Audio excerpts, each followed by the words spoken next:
भोला एक मासूम और सीधा साधा बच्चा है। उसे कहानी सुनने का बेहद शौक है।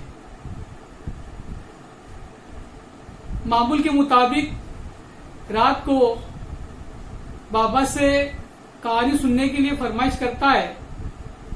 चूंकि बाबा थके हुए होते हैं, इसलिए बाबा भोला से कहते हैं कि बेटा, कल दोपहर को मैं जरूर तुम्हें कहानी सुनाऊंगा।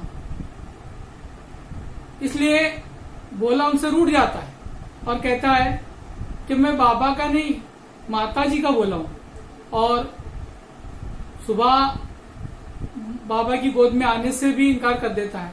तब बाबा भोला को मिठाई का लालच देकर मनाते हैं। भोला बहुत जल्द मान जाता है।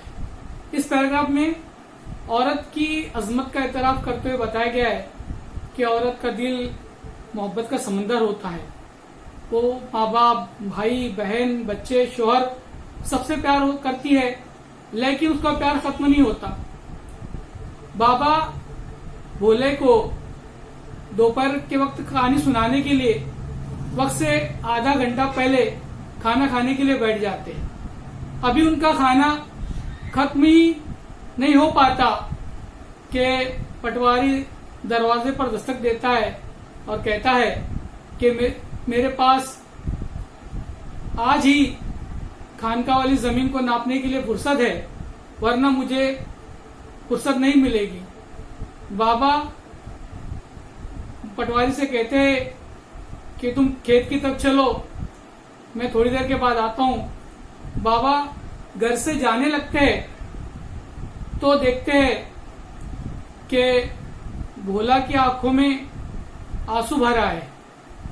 भोला बाबा से कहता है, बाबा मेरी कहानी का क्या होगा?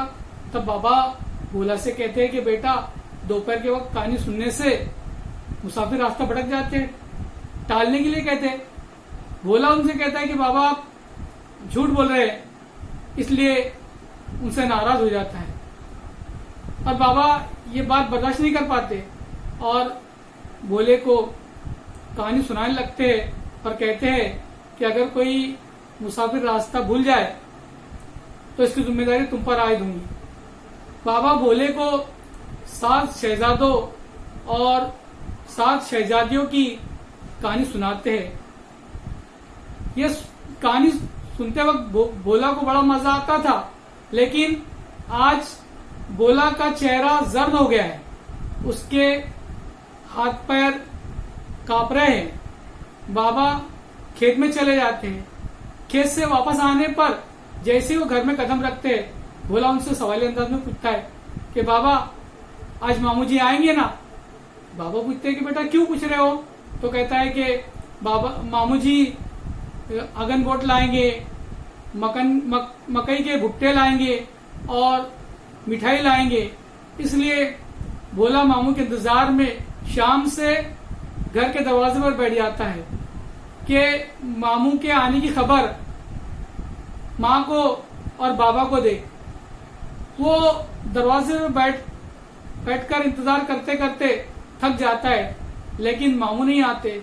अपने बेटे की बेचैनी देखकर माया भी बेचैन हो जाती है और बाबा से कहती है कि बाबा अभी तक भैया नहीं आए, क्या बात है? तब बाबा उसे समझाते हैं कि बेटा, तेरे भाई को जरूर कोई काम आ गया होगा, कल सुबह वो जरूर आ जाएगा।